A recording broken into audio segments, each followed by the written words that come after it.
I am Ronnie, Kouri's brother, here with the rest of our family, my sister-in-law, Mindy, my mother, DJ, my beautiful wife and sister. You can look at me too if that helps. Yeah, Would that help if you give one person? We are, Okay. just getting really worried for Kouri, for her emotional state at this point. She is being isolated from talking to almost everyone. She's not being allowed to have visits right now. Getting really worried with the way that she's being treated in there. We're doing our best to keep her, her spirits up as much as we possibly can. But at this time, we're just hoping and praying that she's staying strong and that we get through this as quickly as we can. Can you talk about her relationship with her children? As of right now? Yeah, and in general too. As of right now, she gets 30-minute talks twice a week. Recently, they've been recording them for some reason, and that's about it. She misses her boys more than anything, and they miss her too. And being away from her, I think, is really taking a toll on her, or on them, excuse me. And it's becoming quite apparent. How difficult is it to sit in there and hear a lot of the allegations unfolding from the The allegations, they're hard to listen to, but at the same time, I know that they're just that. They're just allegations. They have nothing substantial on her at all. If and when this actually goes to trial, I have complete confidence that we have all of the proof to disprove everything that they're trying to claim. What do you have to say about the letter that the state's really going after? I think they're going after that pretty hard. I don't really have that much to say about it. From what Kouri explained to me, it was just a fictitious letter. I don't have a whole lot to really say about it. I think they're trying to harp on that quite a bit because it obviously makes her look bad, even though there's several explanations for it.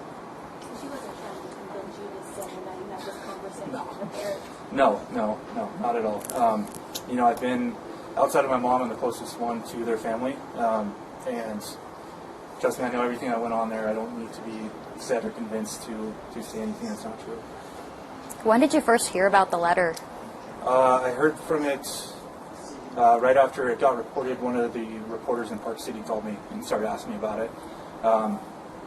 Didn't know what he's talking about, and started looking into it right after that.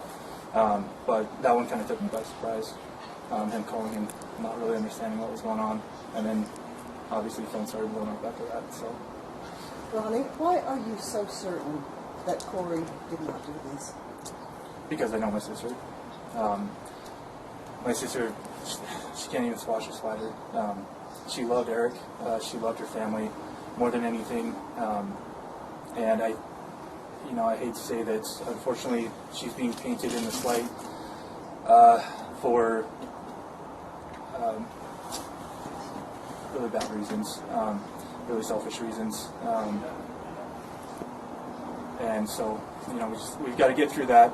Again, I know my sister very, very well, and anyone that actually knows her knows that she's just incapable of doing that. How would you describe her relationship with Eric? They're great.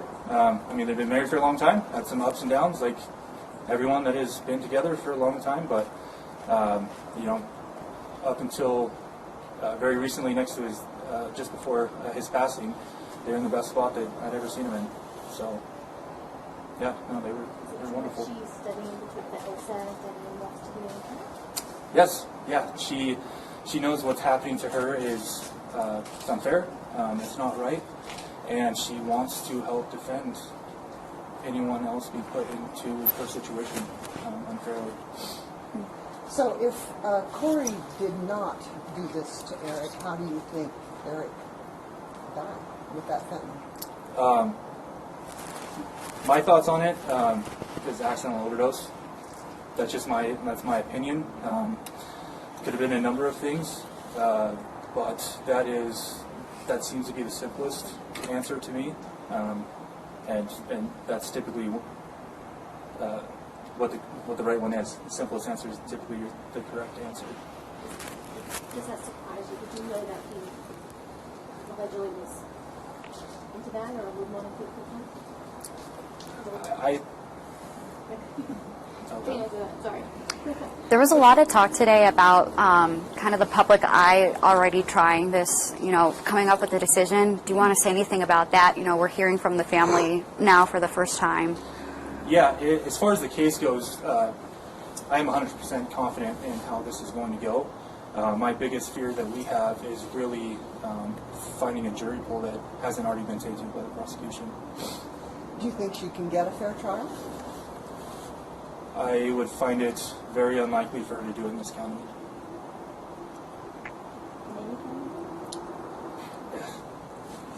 Maybe not. Again, it's that is my biggest fear right now.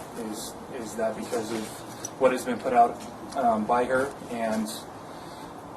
by the prosecution, and typically the first thing that a lot of people hear is what they tend to believe. Unfortunately, there's been a lot negatively said about her, and we've got claims to counter literally everything they're trying to say, but that's not being put into the public eye yet because we're waiting for court. And so I think it would be difficult and an uphill battle, but I believe in the rule of law. I believe in our court system and our justice system, and I'm sure that we will find the jurors that we need that will take an impartial stance on this. How do you feel about today's decision with that and also the no contact being denied? I can't comment on that right now. Okay. How often do you talk to Kouri? Every day. Every day? Yeah, every day, a couple times a day. As much as I can, unless she's been thrown into lockdown, then of course I might get a few minutes a day with her. You said you knew the Richins family really well before all this, of course. Does it surprise you that they meet with No. No comment on that. How old were you? She has her days. She tends to be in high spirits. She's got a lot of faith and a lot of trust in her attorneys, obviously, and we have the truth on our side. But obviously, some days are a lot harder than others. She misses her boys terribly, and her calling me, just bawling because she misses them is very, very difficult conversations, and they happen more than I would like them to happen, obviously. But she's saying as in good spirits as one could hope, given that she is behind bars when she hasn't done anything. What do you see as the biggest challenge moving forward for Kouri? As far as case goes and facts go, I don't see a problem. The biggest problem, again, that I feel that we're going to run into is a tainted jury pool. That is honestly my only worry as far as what they're going to try to bring forth as what they're going to call evidence versus the simplest explanations that we have. It just says how silly everything they're alleging is. What do you want people to know about Kouri? First of all, that she's innocent. She absolutely did not and could never do this. She's been a model citizen of Summit County, in Wasatch County as well. She's an amazing mother. She's an amazing wife. Great sister, obviously, to us. And it just breaks our heart that she's going through this, but I think that she's strong enough to get through it because she knows, again, the truth is on her side.